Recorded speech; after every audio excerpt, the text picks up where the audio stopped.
কিছুদিন আগে ভারতের স্বরাষ্ট্রমন্ত্রী অমিত শাহ সভা করে গেলেন, কিন্তু আপনাদের সভা করতে দিল না।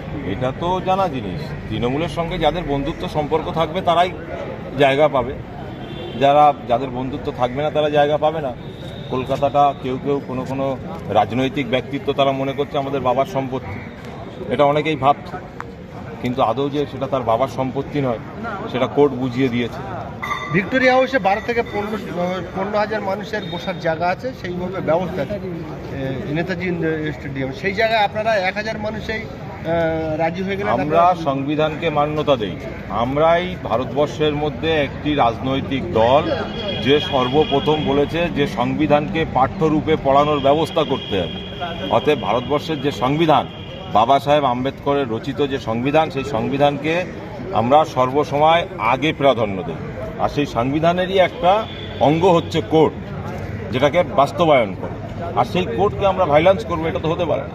অতএব কোর্ট যেটা অর্ডার দেবে আমরা সেই অর্ডারের এক ঝাড়া এদিক ওদিক করতে রাজি নয়। অন্য সময় নেতাজি ইন্ডোর স্টেডিয়ামে কোনো প্রোগ্রাম হলে সকাল থেকে গেট খুলে দেওয়া হয়, কিন্তু আপনাদের 2:30টা থেকে প্রোগ্রাম এখনো খুলে দেওয়া হচ্ছে।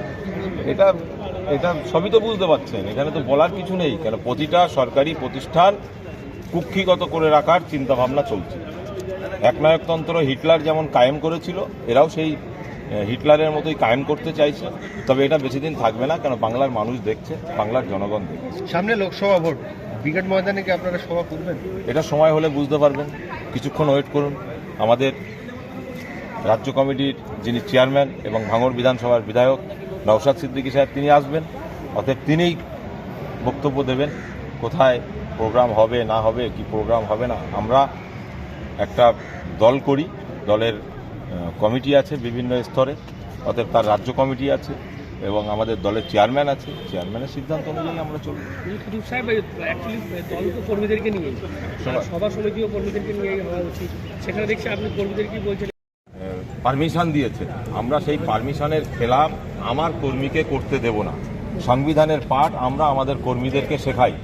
অতএব আমরা পরিষ্কার বলেছি যে দেশের সংবিধানকে পাঠ্যরূপে পড়ানোর ব্যবস্থা করতে হবে, আর আমি যদি না মানি তাহলে আমার কর্মীরা কিভাবে মানবে। অতএব সেই জন্য আমি আমার কর্মীদেরকে এটা শিক্ষা দিতে চাই, যেটা আমার দলের চেয়ারম্যানের সিদ্ধান্ত সেটাকেই আমরা প্রাধান্য দেব, সেটাকেই আমরা মান্যতা দেব। এটাই হচ্ছে আমাদের মূল কথা।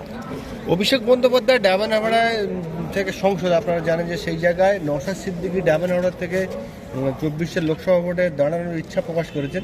তারপর থেকে দেখছি যে অভিষেক বন্দ্যোপাধ্যায় টাকার থলি নিয়ে ডায়মন্ডহাবড়ায় উপস্থিত হয়েছেন। এখন কে টাকার থলি নিয়ে যাবে, কে বিভিন্ন নরম গরম বক্তব্য নিয়ে যাবে, সেটা তার ব্যক্তিগত ব্যাপার। ডায়মন্ড হারবারবাসী, ডায়মন্ড হারবার মানুষ, তারা বুঝতে পারছে। ঠিক আছে, কাকে ভোট দেবে না দেবে সেটা তারা ঠিক করে নিয়েছে। অতএব এখন তো মানে আমাদের